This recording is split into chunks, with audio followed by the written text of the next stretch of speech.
welcome back to Blackbull. Today we have a very special guest. As you guys see, we're at Fusion Gyms in PA, and our guest today is the CEO and founder, Tony Chowdhury. Yeah. Tony, thank you for being on Blackbull, brother. Pleasure's all mine. Thank you for having us here. out.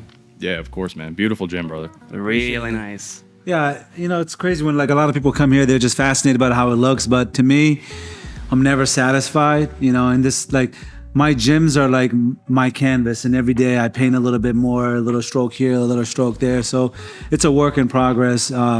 But I appreciate you guys for your kind words. You built something amazing in here. It feels like you're in Dubai in the high-end hotel, man.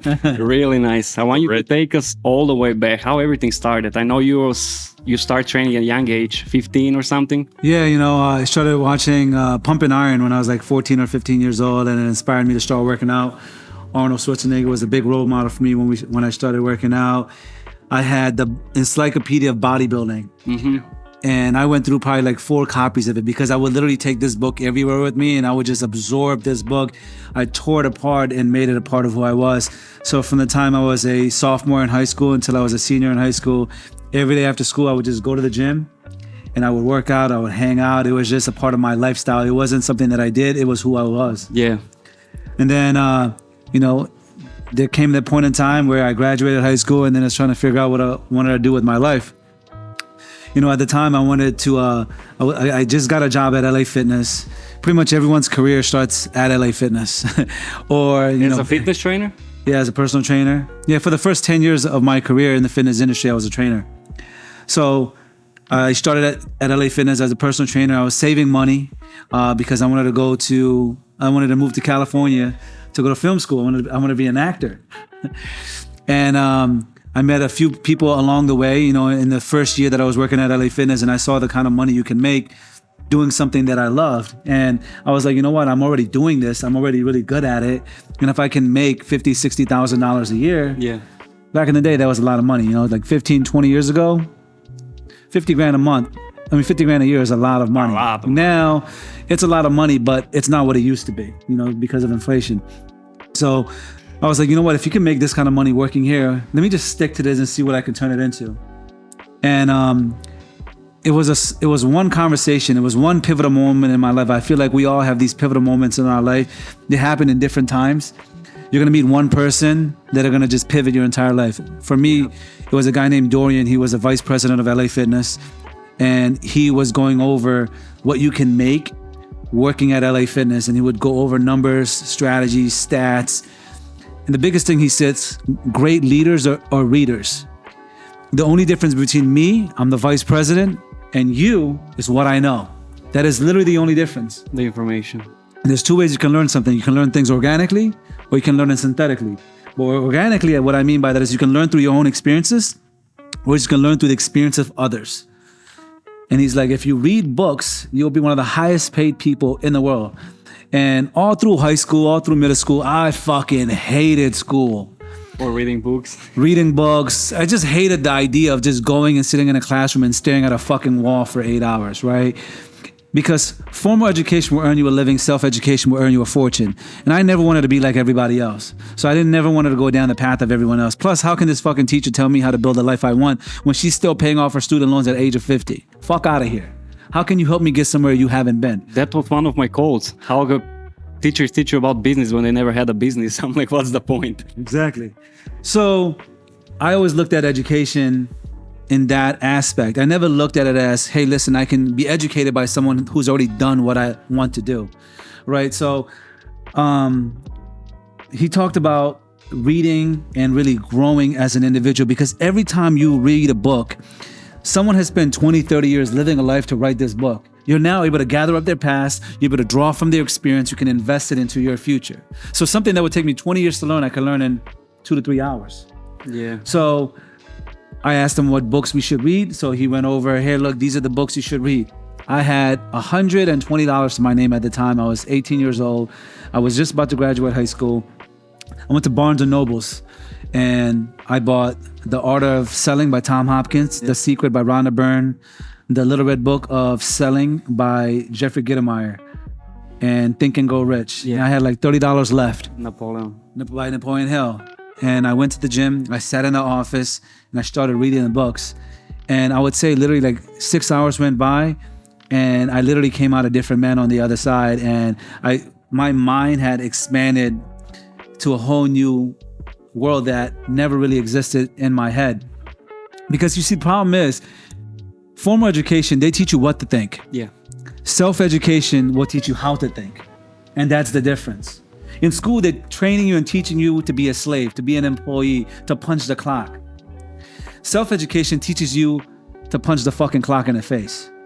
You go to work every day and you don't just make movement, you make progress. You move towards the life you want. Formal education teaches you how to move around and just be a clog in the wheel, right? Versus self-education, it teaches you to be the fucking engine that moves any company you work at forward. So that's why I'm a big believer in formal education as well as self-education, because they're well-rounded. One teaches you what to think, like the basics of life, right? How to read, how to write, how to do basic math, basic accounting, shit like that. Stuff that you need for survival. Beyond that, I believe education in a formal context is a waste of time. Self-education, I'm a firm believer in. And because you can get specialized knowledge in a matter of just a few weeks, a few days, a few months, versus spending 2 years in college. There's plenty of college students that ask, what'd you learn? I don't know. Because there's an old Chinese proverb. It goes like this: if I hear, I forget. If I see, I remember. And if I do, I understand. Yep. A lot of the shit that they're teaching in school, you're never going to see, you're never going to do it, you're never going to apply it. So therefore, you forget it. The average person has over 60,000 thoughts in a day. Most of what you're taught in school, you're going to forget because it does not apply to the real world. Self-education, on the other hand, you can read a book on sales, go apply it in sales, and get results that day. You can be a personal trainer. You can read books on personal training. True. Go apply it to your clients and get real-world immediate results. Facts. You can read books on business, financial statements, a P&L, the basics, and you can literally apply it the next day. So once you start seeing results from the education you get, you then become a big consumer of that component, right? The main reason most kids hate education, hate the education system, is because they're teaching you shit that you're not going to apply and has no impact. Yep. So once my mind was opened up to sales and see what I can, literally my thoughts can become things, and I can literally create the world that I want just by investing time into expanding my mind, my life was never the same. In literally a matter of 3 months working at LA Fitness, I made $20,000 as an 18-year-old kid that just graduated high school. I said, fuck that. I'm not going to college. I'm going to turn this into a full-time career. Yep. Next year, I left there so that I spent a year at LA Fitness, and I went to Retro Fitness, became the top guy in sales there. Worked there for about a year. I was like, you know what? I'm doing everything here.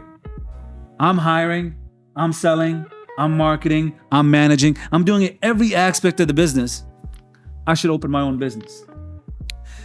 There's an old saying, right? It goes, it's not what you leave for your kids that matter, it's what you leave in your kids that matter. Yep. The biggest reason I was able to accomplish a lot of what I have done is because of my parents, because of my brothers, because they came to a country where they didn't speak the language, they didn't know a single soul, they came with just a few $100s, and they built a life for themselves and then brought our entire family here. So watching my dad growing up, I didn't know what fear was. I didn't know you needed a business plan to start a business. I didn't know that 95% of businesses failed. All I saw was my dad start these different businesses in different fields, from flower shops to jewelry shops to literally a bookstore. They're all different businesses, to a pizza store. None of them he had business plans for. He just had a will to make this shit happen. So I was like, well, I'm already good at it. I'm already making hundreds of thousands of dollars a month for these big box companies. I could easily do it if it was my company. Yep. So then came the reality check. Every single person that's ever tried to start a business, the biggest problem you first face in your head is the money. You don't have the capital. Yep. A lot of people, they don't have the experience. Some do, but most hit this big hurdle, raising capital or not having the capital. But in life, it's not what you don't have that's going to stop you. It's not what you don't have. It's what you think you need. It's not who you're not. It's who you think you're not. At least I was educated enough through these self-help books to understand, like, listen, I don't have money, but I don't need it. I don't have a degree, but I don't need it, because I have the most important thing. I have the experience to start and run and operate the business. Money is the cheapest and easiest problem to solve. Again, there's more than one way to start a business. One way the one way that everyone knows is you sign a lease, you buy new shit, you build it from the ground up. That's one way. There's multiple ways to make that idea come to reality. For example, there's more than one way from here to your house. Would you agree? Yeah. Okay, so there's more than one way from here to there. There's more than one way to start a business. There's faster ways to your house. There's slower ways. There's toll roads. There's local roads, but they all lead to the same destination. So you have to be committed to your goal, but be flexible in your approach on how you actually get there. You might want to start a business, but you don't have to build a business from scratch. So I was like, all right, I want to build a gym. So I looked into what it costs to build a gym. I'm sure a lot of people that are in the fitness industry, that are personal trainers, that are influencers, eventually one day want to open their own gym. Well, here's how you do it, right? First thing, most people feel like they can open a gym if they just have the money. Again, money's an accelerator. All it's going to do is it's going to speed up your demise, or it's going to help you get to your destination faster. It's either going to help you get there fast, or it's going to drive you off of a fucking cliff. So before you want to start any business or you want to do anything, figure out what it is that's needed. To open a gym, let's say 10,000 square feet, you need about $1 million. That's between construction, about $400,000 or $500,000 for construction, about $400,000 or $500,000 for the equipment, depending on how nice you want to make it, the type of quality of equipment you want to have in there, and then a couple $100,000 to float the business, and the operational costs while your business takes off. Didn't have $1 million that's only 20 years old, right? But again, it's not what you don't have that's going to stop you. It's what you think you need, right? So I was like, all right, I don't have $1 million. Let's open a personal training studio, because that's what I was at the time. When I worked at LA Fitness, I was selling $60,000 worth of personal training every single month. Damn. 15 years ago. Every single month, I would hit quota. Every single month, I would be above quota. I was in the top 5 in the country every single pay period. So I said, all right, if I open a 3,000 square foot studio, I can make money hand over fist. So I started looking for spaces. For a 2,000 square foot space, it's 3 G's a month on average. Gas, water, electric, insurance, you're now at 5 G's. And then you got to fit the motherfucker out. So you got to take out a loan, another 50 grand. Then now you have a mortgage and you have all your operating expenses. You need to make $7,000 to $10,000 a month just to be broke. Just to pay the bill. Just to be broke, you need to make around 7 to 8 G's depending on your expenses. I said, fuck that, I'm not trying to do all that. Plus I don't have 50 grand. No one would give me the money, right? Yeah. So again, life doesn't happen to you. It happens for you. Yeah. Right? So I was like, you know what? I don't need to open my own studio. There's another way. The other way is to open it inside other people's gyms. And I looked at, that's why it's so very important to have role models and people that you look up to, right? 50 Cent had G-Unit Records inside of what? Interscope Records, right? He had a business inside of a business. He had a record label inside of a record label. There's Starbucks inside Barnes and Nobles. Yeah. There's Starbucks inside Targets, right? So there's a business inside of a business. I said, well, why can't I open? Because to be a trainer, I just need free weights in an open area. Maybe some machines, but why can't I open a training studio inside of a gym? So I made a list of every gym within 100 miles. And the reason it was 100 miles is because if I drove 60 miles an hour, it would take me an hour and a half to get to work. I would work 12 hours and an hour and a half back. So that's 15 hours a day, and I'll still have a good 6 to 7 hours to sleep and just to have a somewhat of a normal life. Called over 100 gyms. Almost every single one told me to fuck off, or they just hung up. But it doesn't matter how many people say no. All it takes is one yes. That's all it takes. And the faster you get the no's, the faster you're gonna get to the yes. So I was just hammering away at the phone every fucking day until people patched me through to an owner, right? Just because someone said no doesn't mean the next day at a different shift, the other person's gonna say no. Yeah. I just needed to get to the gatekeeper.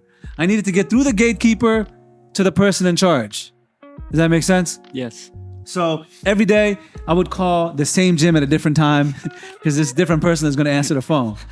I thought you're changing the name to this different guy. No, just a different shift, because different shifts have different people. Yep. You might be having a bad day, you tell me to fuck off. You might be having a good day, you might pass me through. The owner might be standing right next to you. Yep. So I got one person to say yes. It was a Gold's Gym in Allentown, Pennsylvania. I started Fusion Gyms with literally $700. Everyone wants to know, how'd you start this company? Where'd you raise the money? I started this company with $700, but didn't happen today. It didn't happen yesterday. It didn't happen last year. You might have just heard about me. You might have just heard about my brand. My brand is not new. We've been around for fucking 14 years. You're just hearing about me now. It takes a decade plus to become an overnight success. Where did I come from? I've always been here. You just never noticed me. Okay, but I promise you'll never fucking forget me. And all you're gonna do now is hear about me from different angles, from different mediums, from different podcasts, from different videos, from different influencers, because we're fucking creating a brand new wave. This is a new era in fitness. So I started this company with $700. You're probably wondering how. I incorporated the business. If you find problems in life and you can become the solution, you can make a lot of fucking money. Be a problem solver. Be a problem solver. So what's the problem every gym owner has? We want to just build more gyms and we don't want to really focus on a service-driven business. Most franchise owners don't focus on personal training, or they don't know how to make money from it. Right? They're just focused on the front of the house, which is the memberships. They don't give a fuck about training because they don't understand the value of how much money you can make from personal training.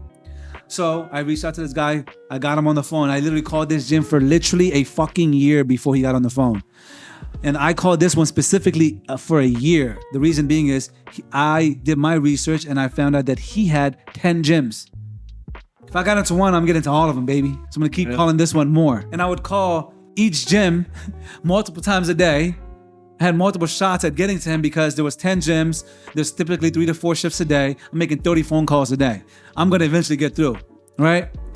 So I looked at his books. They were making $40,000, $50,000 a year in gross revenue. That means money you're not profiting. That's just cash through the door. But then you have a manager to pay. You have trainers to pay. You have employer taxes to pay. When it's all said and done, you're making a couple $100. I came in, I said, look, I'll give you the exact same thing. I'll give you $40,000 a year to be a personal trainer in your gym. And that's profit. So I 10x'd his income in the training department, and he didn't have to do dick. Damn. I hired all the personal trainers. I did all the selling. Every member that signed up, they got 2 free sessions with me. And then when they were done the 2 free sessions, they eventually bought training. So I incorporated the business for $700. I put nothing down because, again, he wasn't making any money. So there's no risk to mitigate. If it don't work, it don't work. You're not losing anything. Yes. I got my first month rent free. Within 6 months, I made $150,000. Sheesh. Following year, I did $300,000. Year after that, I did $500,000. And we did that until I was about 25 years old. And then I was like, you know what? It's time to open a gym. If I'm making this kind of fucking cash as a trainer in a gym, I can't imagine what I'm gonna be able to do if I had my own gym. So then I started looking around. A big part of success is God rewards those people that go after what they want in life. You know what I mean? And you're never gonna be able to connect the dots looking forward. You can always connect the dots looking backwards. If I had never started looking, I would have never figured out how to do it. So I started looking at empty spaces.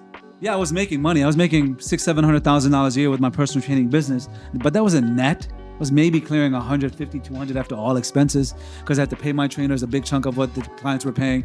I had commissions to pay out. I had sales managers to pay out. There was a lot of operational expenses because it's a service-driven business. But you have your whole team. Yeah, so I was like, you know what? I worked at all these other gyms and I see how they operate. I'll just find a space. I'll sign a lease. I'll sell them on me. I'll find a space that's been sitting vacant for a hot minute. I'll sell the owner on giving me like a year for free. And then I'll do a pre-sale. I'll collect down payments. I'll save money. I feel like if I sign this lease, I'm going to figure out how, right? A big part of being an entrepreneur is jumping off of a cliff and you're going to grow wings on the way down. So I say, if I sign this lease, I'm going to find the money because my life will be dependent on it. You get what I'm saying? Yeah. So I started looking for spaces.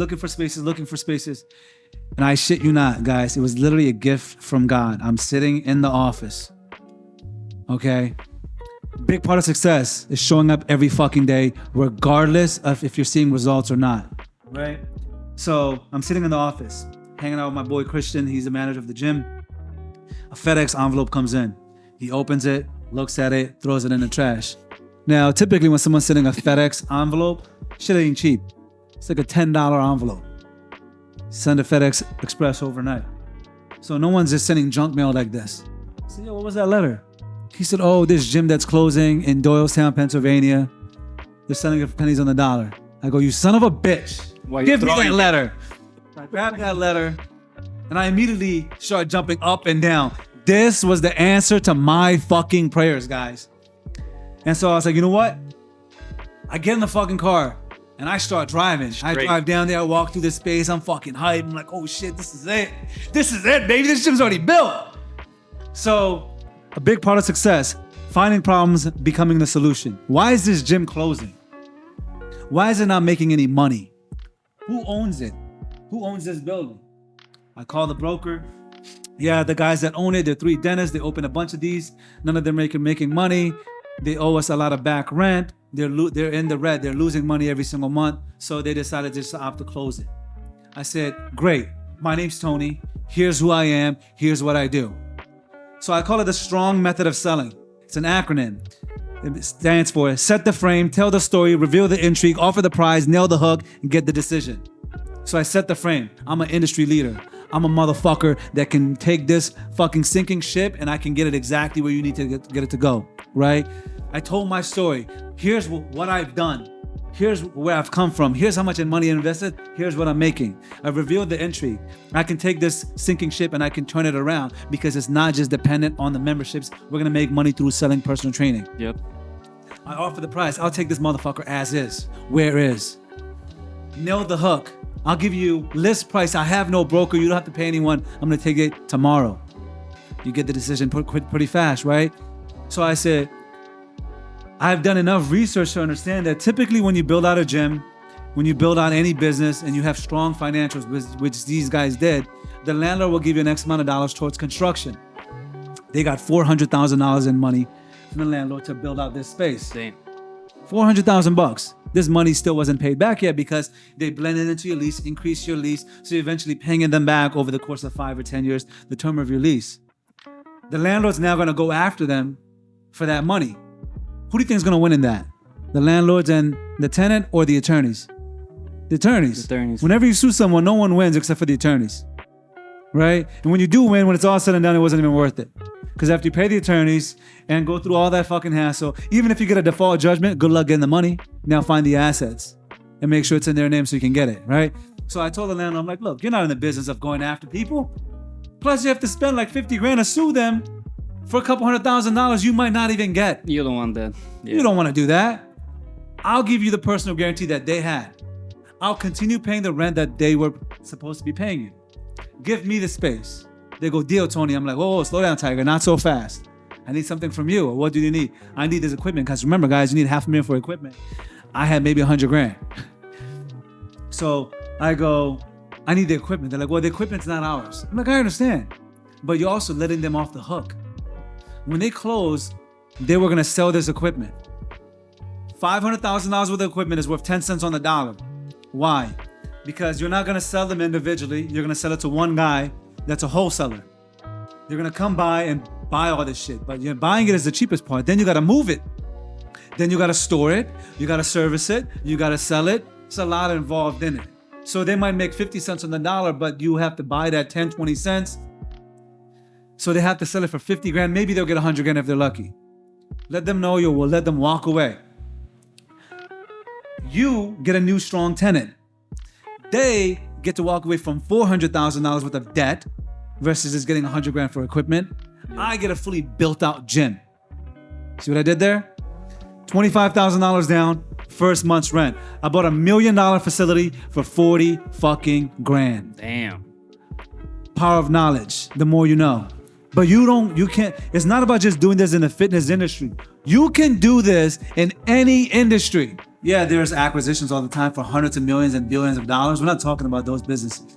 We're talking about the average business that's for sale. They're selling it because they're changing lifestyle. They want to do something else with their life. There is a problem.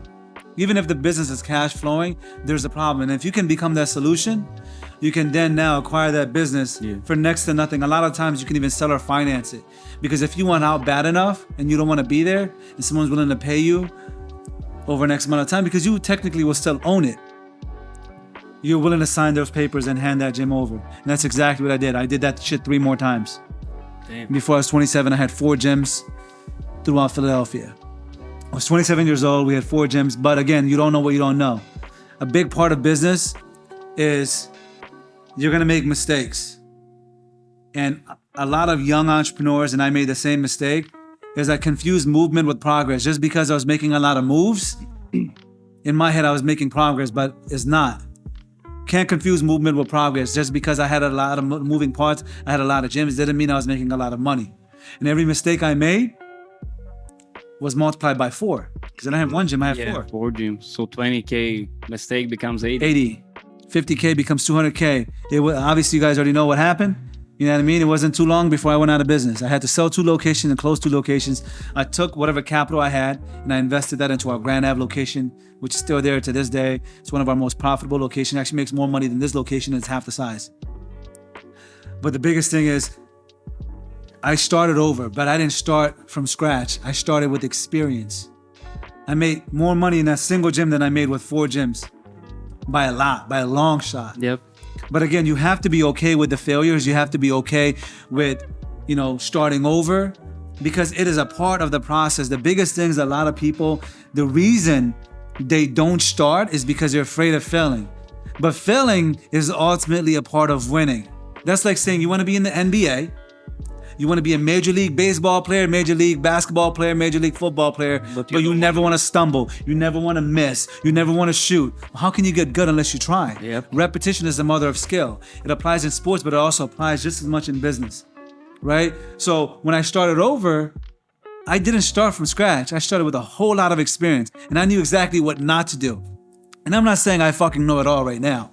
I'm sure there's a lot that I still don't know and mistakes I'm going to make along the way, but success is never final, guys. Failure is never fatal. It is your courage to continue is the only thing you're going to be remembered for. Yep. Have the courage to continue. Have the courage to try one more time. Have the courage to continue going. But that's why it's so very important. You do what you truly love. Not because you're not going to work a day in your life, but because it's going to require so much out of you that everything around you and everyone around you is going to tell you to quit and tell you to give up. My parents told me to quit. My girlfriend at the time told me to quit. My friends told me to quit. Fuck, my landlord told me hey man, just default on the lease. I'll let you go. I won't even sue you. Okay? Just to quit. To tell me to quit. But I didn't, because it was never about the money for me. I just loved it. If I quit, what else would I do with my life? And there was nothing else that I could do that would be fulfilling. So I continued. One more day, one more time. And guess what? Inch by inch, I took ground back. Inch by inch, I became profitable. Customer by customer, relationship after relationship. Now we have one of the most successful, most profitable gyms that's privately owned in the world. And we're building incredible facilities. But that would have never happened if I would have quit, if I would have gave up. You have to have a firm belief, one, in yourself. And your conviction in your dream, your passion, and what you're looking to do will dictate other people's belief in you. Your team's belief in you will be dictated by you. And never once did I sit there and I front to my team. Adam was there for 7 years. He would tell you, I would tell them when we didn't have money for payroll. I would tell them when we were back on electric. I would tell them where we were financially. I would tell them how many members we signed up, how many members we lost. My team had a very clear and concise idea of exactly where we stood. Because unless you're willing to look in the mirror, you can't improve the things that are holding you back. The biggest thing is we as a society have started to judge ourselves for who we are capable of being and what we are capable of accomplishing, while others judge us for what we actually do. I didn't lie to myself and tell myself, oh, this gym is great. Even today when you guys said, hey, this gym is incredible. Yes, but it's a work in progress. Because in my head, it could be better. And if it could be better, as good as being broke. And it doesn't matter though, it's a new facility. It doesn't matter because I can make it better. And I'm looking for ways to consistently level up our game. In life, either you're rising or you're falling. No one can float. The biggest thing is a lot of people, they're trying to float through life. They're looking at what they did to get to where they are. But that got you here, and what you're doing today is gonna get you there. All the results of what you guys are seeing around you today, from this office to this facility, is a result of the work that I did 10 years ago, 5 years ago, 3 years ago. This is not from what I'm doing today. And these conversations we're having, these relationships that we're building, this network that we're creating is gonna dictate where I am a year from now, 3 years from now, 5 years from now. But it's so very important that you have a clear goal of where you wanna be. And a lot of the younger generation, they really don't know where they wanna be in life. And the reason they don't know where they wanna be and where they wanna go is because they're just standing still. How do you find what your favorite food is? Without trying it, huh? Without fucking trying. You can stare at it. There's been plenty of foods in the world because I've traveled the world, right? There's been plenty of foods I'm like, that shit looks nasty.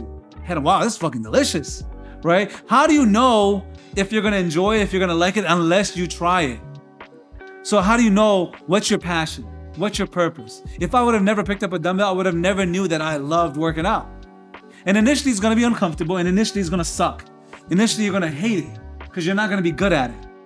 But how could you be good at something you're just starting at? Like you say, failure is part of success. It's a part of success. So that's the story of how I built the gym into what it is today. Then your video is motivational. You post from 2017, how you used to struggle with negative 68,000 in your account to building this. And a lot of people say, I didn't know that the banks allowed your shit to go that low. Yeah, well, when the bill's 40 fucking grand and goes through, it goes negative quite fast. It wasn't like $10, $20 transaction. It was like a $5,000 electric bill, $8,000 for payroll, $40,000 for electric, $500 for the car payment. When all those things hit at once, it goes negative pretty fast. You get what I'm saying? But the biggest thing is, like, you can even see in a lot of my videos, it's the video that I shot, it was for the next generation of entrepreneurs. Like, people see where I'm at, like, damn, that's just so fucking great, bro. Must be real nice. Like, yeah, it is real nice, but it wasn't always nice. Yep. It wasn't always this sweet. I was in a really bad place, but you can see the conviction in my face that I knew that I wouldn't be there. That's why I shot the video. That's why I told him when we watched the video, I'm like, he knew. And you have to know, you have to see it, and you have to believe it. Napoleon Hill said it best: anything the mind can conceive and believe, it can achieve through positive mental attitude. Once you can conquer the doubts in your head and you can overcome the obstacles in your mind, the obstacles in the real world don't fucking exist. You have to first see in your head, though. There's an old African proverb that goes like this, right? If there's no enemy within, the enemy outside can do you no harm. I say if there's no doubt within, the doubt outside can do you no harm. Yep. And you're probably wondering, where do you get such level of confidence that you're so much in debt, you're back due on rent, your car is repossessed, you're fucking getting eviction notice on your house every day, your cell phone's getting cut off every other month. How the fuck do you have confidence that you're gonna make it out of this? Preparation. Preparation is how I did it. Belief in myself came from the effort that I put in to refining my craft as an entrepreneur, refining myself as a leader. It's the time that I was putting into getting better. Yes, I wasn't seeing the results now, but I knew that if I continued putting this effort in, the results would eventually come. It wasn't a matter of if I was gonna be profitable, a matter of when. It wasn't a matter of if I was gonna make it out of this hole, it's a matter of when. It was not a matter of if I'm gonna be one of the most famous speakers in the fucking world, it's a matter of when. You just gotta put the time in, and you truly have to believe in yourself. And that belief comes from hard work. Prior planning prevents piss poor performance. If you want your performance to improve and your self-confidence to be boosted, start by preparing to fucking conquer the world. That's crazy. Shish. Man, you're mentoring a lot of people. You inspire a lot of people. You inspire us. I think it's our duty and obligation when you make it out of a hole, you make it out of a hard place, it's your duty to light the candle of the next generation, because guess what? Someone inspired you. They didn't have to. Someone inspired me. They didn't have to. You know what I mean? Other great entrepreneurs, the people that I look up to, right? Like people that founded Home Depot. No, most people, they don't know who founded Home Depot. It's three guys: Arthur Blank, Bernie Marcus, Ken Langone. They were literally three guys just like me that started this multi-billion-dollar, $400 billion a year company that employ over 1 million people worldwide. They were just regular guys, and they didn't start it in their 20s either. These guys started after they got fired from their jobs at the ages of 40 and 50. The hardest moment. It's never too late. But studying their story, seeing their struggles is what gives me hope. Steve Jobs, Steve Wozniak, how they started Apple. Multi-trillion-dollar company. Started in a fucking garage. Literally just regular guys. They just had to believe that they could do it. Bro, they were making computers with other people's shit and then outperformed and outpaced them. The original MacBooks, the original iMacs were made with IBM parts. Where's IBM today? And I get that a lot, where people talk shit. Oh, you're just a copy of Hammerstring. Yeah, bitch, one day I'm gonna own that shit. There we go. You know what I mean? But again, is you have to do what others don't if you want what others won't have. But again, the biggest thing is like once we do it though, it is now your duty and obligation to light the next candle. And you lighting somebody else's candle doesn't dim your light. It just makes the room a brighter place. If we had one candle in this room, it wouldn't be that bright. That's like having one rich friend. Yeah, life is boring. Life is okay, right? But if I light his candle, your candle, you didn't take any away from me, but they made the room a brighter place to live. And that's how the world is. We live in a world full of abundance. The average person will have you believe that there's a lack out there. But again, their thought process is what allowed them to create that life that they have. If it's not working for them, why the fuck would it work for you? Right? If you're gonna take advice, take it from a motherfucker like me that literally came with nothing and they built something out of themselves out of just sheer will and hard work. Thanks. And there's millions of people just like me. Millionaires aren't special. There's over 19 million millionaires in America. Yeah, that many. 75% are self-made and first generation. But they won't tell you this every day because it goes against the narrative. Makes you less dependent on the government. Makes you less dependent on a handout. Because if we empower people and we educate people and they'll all become individuals, it's harder for them to stay in power. It's as simple as that. That's why the system's not broken. It fucking works perfectly fine, exactly how it was designed to work. How they wanted it. School didn't change the system in how long? It's the same in like the last 100 years. Yeah, because they want slaves just like the last 100 years. They create workers. I wanted to ask you, how important is your team when you're going into business? I mean, how to choose the right people, because I know you had a partner too. Yeah. How to go into business with partner too, like what to be careful with. All right, well, let's start with the team, right? So, number one, Fusion Gyms is not a logo and it's not a building.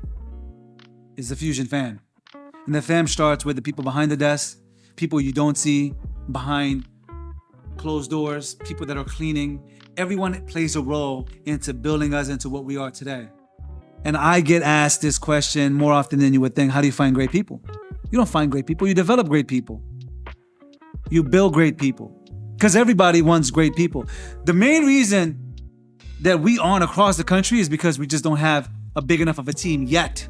We're still building a team right now. But what you pour into your team is what you're gonna get out. What fucking baffles me is, right, I've worked in the fitness industry for a long time. A owner will spend $1 million building a facility, multi-million dollars building a facility, will spend dick building a culture, will spend dick building the tribe, will spend dick helping develop their team and evolving their team.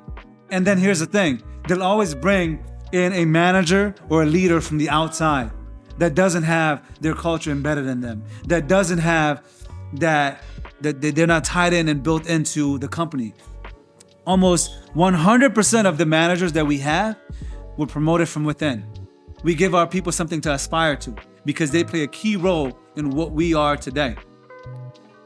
Like our gym is incredible. It's beautiful. It's very few facilities like it in the world, but the equipment is the same as everybody else, bro. It's dumbbells, cable crossovers, treadmills. We got the same shit as everybody else, just different color, different lighting, different setting. What separates us from everybody else is the people that run it and the people that help make Fusion what it is today. Yep. From the time you walk in and you get greeted, from the time you walk out, to how it's maintained throughout the facility.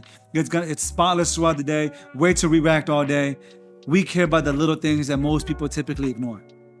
So the team is the most valuable, the greatest asset of any organization.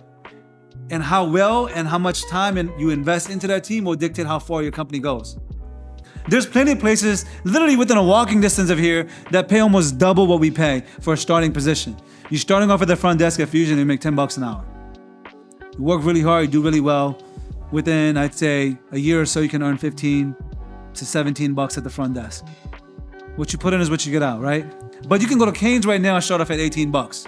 You can go to Chick-fil-A right now and earn 18 bucks. But it's a fast food job. Where you going with it? It's a job. Here, we're helping you build a life, building a career, building something for yourself, and we're helping develop you into the next version of who you need to be to accomplish whatever it is that you want to do. I heard this saying a long time ago by Zig Ziglar, right? It's one of my favorite authors. 100 selling, yeah. Right? If you help enough people get what they want in life, in return, you're going to get what you want. My goal is to help my team build the life that they want. In return, they're going to help me build the company that I want. Okay, so that's number one. That's why the team is so very important. And what was the next question about the leaders? About partnerships in the business. When you go into business with a partner, even if it's your best friend, your friend, what should you do? Well, make sure you're not just going into business with a friend just because he's your friend. Make sure they complement your weaknesses, right? So like it's yin and yang. Like if you're good at operations, make sure they're good at a vision and making shit happen.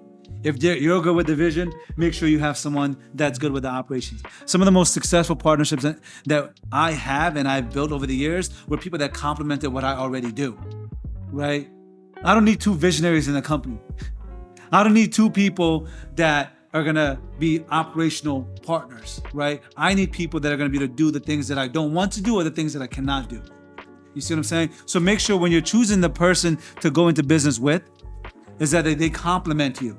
They're bringing something to the table besides money. Because money is the cheapest thing in the world. Everyone has it. Why is there not another Starbucks? There's billions of people out there, and there's hundreds of billions of dollars in the world.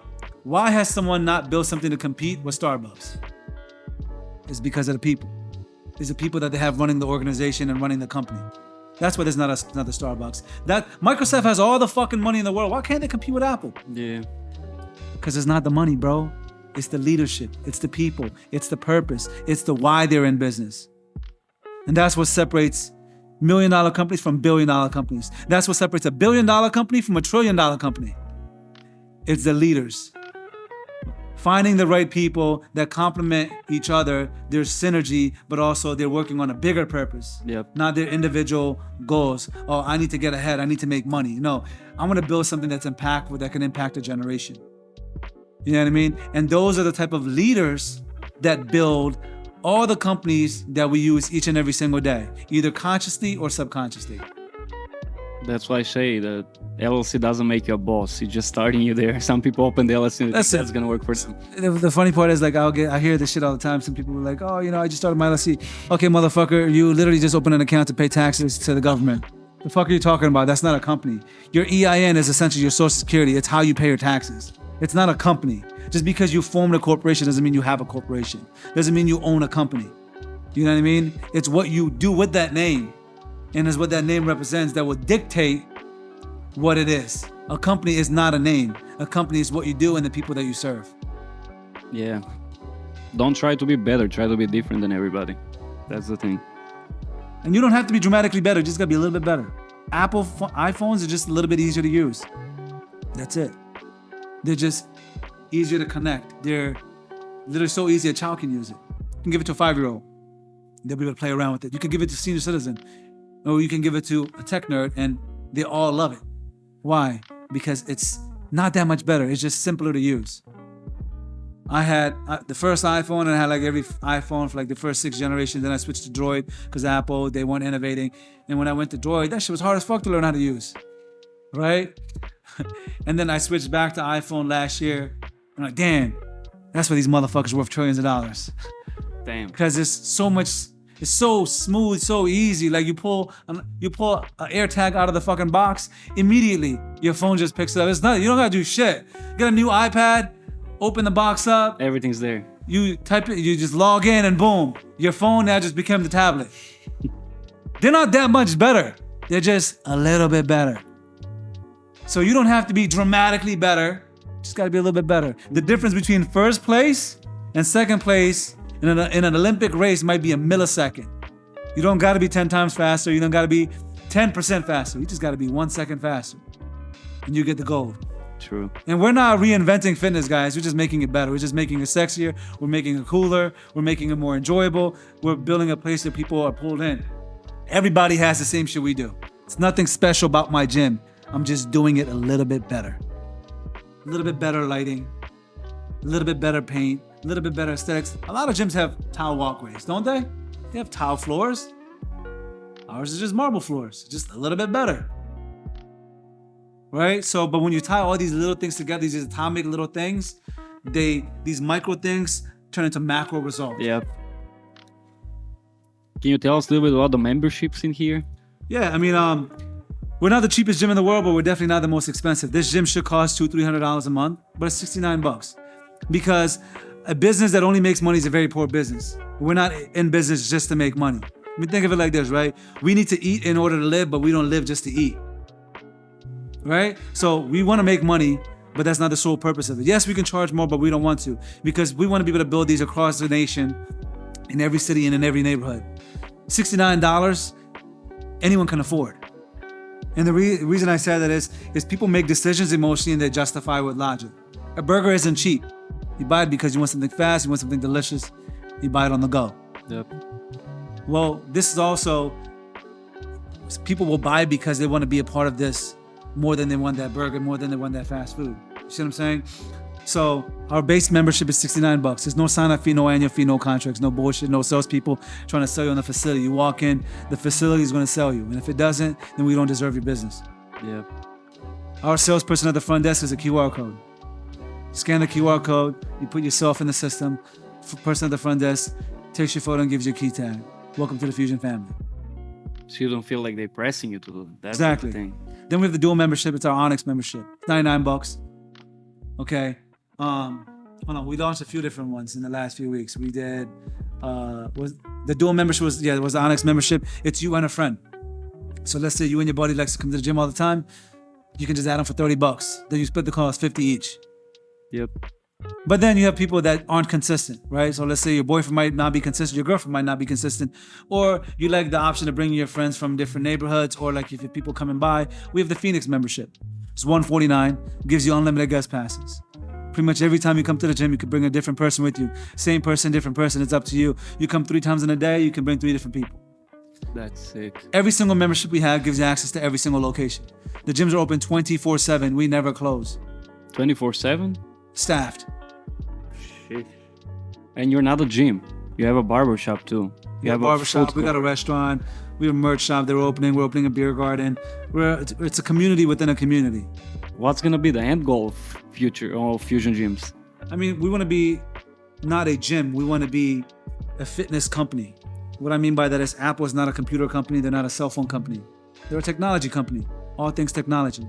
They make earphones, they make software, right? They make movies, they make iPads, they make iPhones, they make iMacs, they make MacBooks, all things technology under one roof. And that's what we're gonna be. We're gonna be a lifestyle brand built around fitness. We're gonna have our own apparel, we're gonna have our own supplements, we're gonna have our own supplement shop. We already have our own restaurant. We're gonna be our own community. And that's what it's hard to compete with that because it was never about the money. Certain things just financially don't make any sense, right? Like the outdoor gym, we're in the East Coast. You can only use this shit 7 months, 8 months out of the year. Why do we have it? Why do we spend $1 million to build an outdoor gym? Because it allows you to have an experience you can't have anywhere else. Yep. You can do and enjoy an experience during the summer months. Because we all know ain't shit to do in the summer, right? Kids are home from school in the summer. You're also bored. You might go to the beach, might go to the club, but what do you do every day? What do you do the other 99% of the time? Yep. We're building that community where you have a place to go and relax and enjoy your life. That third place. The reason Starbucks is so successful is not because they have the best coffee in the world. It's because they've built an incredible environment that you want to be in. If let's say we were all linking up and we had no mutual place to meet, we'd be at Starbucks. And they wouldn't look at you any way, shape, or form. We could sit there all fucking day and talk. Yep. They would never bat an eye. Because they built an environment, coffee is just a byproduct of what they sell. You see what I'm saying? Yeah. So this is a community. The gym is just a byproduct of why you're here. But you're here for the community, the tribe. And that's what we're building. We're building an experience. We're not a gym, we're an experience. It's a fitness experience. I see you care about the community because you even offer you one promo. If you are coming from another gym, I pay you fees there to cancel it, to come just to try it here. You gotta do sit outside the box. You know what I mean? I got that idea from T-Mobile. That was sick. Right? Like, there's some people that want to be part of our community and part of our tribe that are contractually obligated to other gyms. Cool, you want to belong here that bad? No problem. Pay the cancellation fee, bring me the receipt, and we'll apply it towards your dues. You're probably wondering, well, why would you do that? I don't give a fuck about making the money. I want you to be a part of my family. Yeah, I'm not going to make any money for the first 2-3 months. Who gives a fuck? You'll never leave though once you're here. That's crazy. Look at the ideas coming up. T-Mobile. I'm playing chess, they're playing checkers. They care about today, I care about tomorrow. That's why they can't win against me. And if you operate like this, no one can win against you. That's great. I want to ask you one more question. Why do you think businesses fail? Businesses fail, number one, because they don't charge enough for the value of the product that they create. Fusion Gyms, the first floor fell because we only charge $5 a month. You started with $5 a month? $5 a month, the same gym. If you are an OG member, we still have some, they still only pay $5 a month. Damn. Biggest thing for us is loyalty. You know, there's people that still pay $10, $20. We can raise your rates, we choose not to, because you were here when shit was tough and you've never left. So therefore, you get grandfathered in at that price point. Damn. Right? But the biggest thing is they don't charge enough for their product because they're trying to compete on price. When you compete on price, you're a commodity. And it's who can race to the bottom the fastest. You see what I'm saying? It's hard to offer the best of something, the best service, the best quality, and also be the cheapest price. It's just impossible. The numbers don't make sense, okay? So the biggest thing is making sure that the shit that you're doing, make sure it's very good, but at the same time, make sure that you're charging enough for it. This same gym, literally last year, if you joined last year, this time last year, you would have paid $30. Yeah. But as we made the product better, I made sure the price point matched. And then I can take the cash flow and I can do the next phase, and I can make it better and better and better and better, and they can never catch me. You guys were asking, yo, Tone, when's the pool coming in? The members are gonna pay for the pool. Because once I have enough members, I have enough cash flow. I have enough cash flow, I can go to the bank, take out a loan, and build the pool. To build $1 million pool, it only cost me $8,000 a month. That's what a mortgage is on $1 million, right? Okay, so all I need is an additional 120 members to pay for $1 million pool, right? But that's why we're doing things in phases. Because remember, our break even is $1 million. So I need 1,050 members to break even. Cool, boom, we smashed that. Now we're at almost 1,600. And we made X amount of cash flow. Cool, now we're taking that cash, we're building out the outdoor gym. Phase 1, complete. 40,000 square feet. We got more equipment outside than the average gym has inside. Facts. Phase 2, beer garden, 3 full basketball courts. Phase 4, we're not gonna stop, we're gonna just continue making it better. Phase 4 will probably be this fall. We start in the fall, we finish sometime early winter, open it up in the spring. But we have to do the land acquisition, we have to go through the zoning, we have to go through the permitting process, the engineering, the architecturals, and then we build. And next spring, that'll be the next phase. But like a lot of people, when they invest this kind of capital and the business starts making money, they're like, oh yeah, let's keep the money. You know, let's recoup our investment. No, chess, not checkers. We're playing 3 years out, 5 years out, not 3 months out, 5 months out. How you judge someone's level of success and where they're trying to go in life is look at how they judge success. Are they judging it by the quarter, the year, or by the decade? I look at things in terms of a decade. In a decade, we'll be a household brand, not just in our community, but throughout the world. And we're gonna be able to do things that nobody else can. And we're also gonna be, no one's gonna be able to compete with us at that price point because we're only gonna get better at it. We're just getting started. This is literally day one. This was the first gym we built this size. The next one's gonna be twice as big. And it's gonna be twice as nice. And it's gonna have twice as many amenities. And as we cash flow, we just take the cash. How can I make the experience better? But again, play the long game, not the short game. Take enough out of the business where you can literally float and live a okay life, but live for the future and work for the future. And I promise you, in 1 year, in the last year, I made more money than I made in the last 10. But it took 10 years of eating shit to get to this point. Yeah, that's crazy. The biggest thing is, guys, be relentless, chase fucking greatness. Anything's possible. I'm living proof.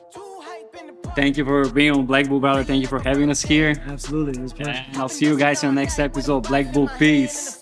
Sign off. And we got a few more on the way. Got a couple more on the way.